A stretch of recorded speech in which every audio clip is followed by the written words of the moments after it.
ഒരു super spicy chicken Rowther ബിരിയാണിയുടെ recipe കണ്ടാലോ. അതിനാദ്യം അരി കുതിർത്താനായിട്ട് 15 മിനിറ്റ് വെച്ചു. ഇനി ഒരു ജാറിലേക്ക് കുറച്ച് ചെറിയുള്ളിയും 2 പച്ചമുളകും കൂടെ ചതച്ച് മാറ്റി വെച്ചു. അതേപോലെ ഒരു പിടി മല്ലിയിലയും പുതിനയും കൂടെ അതേപോലെ ചതച്ച് മാറ്റി വെച്ചു.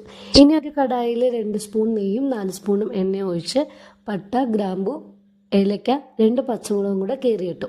ഇതിൽ പച്ചമുളകിൻ്റെ എരിവാണ് കൂടുതലും, അപ്പോൾ നിങ്ങൾക്ക് അതിനനുസരിച്ച് അതിൻ്റെ എണ്ണം കുറയ്ക്കാം.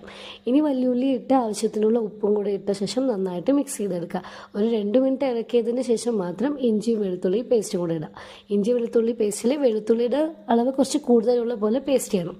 ഇനി അതിനുശേഷം 2 മിനിറ്റ് ഇളക്കുക. ദെൻ നമ്മൾ ചതച്ച് വെച്ചതെല്ലാം കൂടെ ഇട്ട് അതും കൂടെ മിക്സ് ചെയ്യുക. വല്യുള്ളി നന്നായി സോഫ്റ്റ് ആയതിനു ശേഷം തക്കാളിയും കൂടെ ഇട്ട് ഇളക്കാം.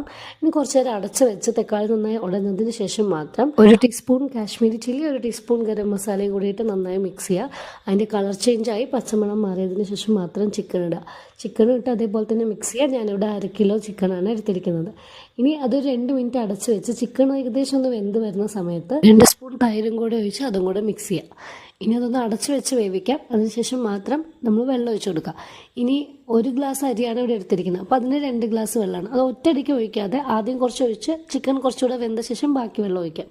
ഇനി ഉപ്പ് ചെക്ക് ചെയ്തിട്ട് വേണമെങ്കിൽ മാത്രം ഉപ്പിട്ട് അതും കൂടെ നന്നായി മിക്സ് ചെയ്യുക. ദെൻ വെള്ളം നന്നായി തിളച്ചതിന് ശേഷം നാരങ്ങാ നീരും കൂടെ ഒഴിക്കും. ഇനി അരിയിട്ട് നന്നായിട്ട് മിക്സ് ചെയ്യുക. ഇനി അടച്ച് വെച്ച് ഒരു 2 മിനിറ്റ് കൂടുമ്പോൾ ഇളക്കിക്കൊണ്ടിരിക്കണം.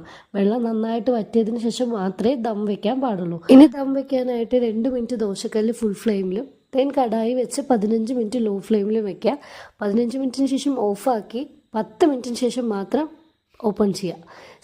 അപ്പോൾ എല്ലാവരും ഒന്ന് ട്രൈ ചെയ്യുക. ഞാനിപ്പോൾ ഇതിൻ്റെ കൂടെ പ്രോൺ റോസ്റ്റും കൂടെ ഉണ്ടാക്കിയിട്ടുണ്ടായിരുന്നു. അതിൻ്റെ റെസിപ്പി അടുത്ത വീഡിയോയിൽ വരും.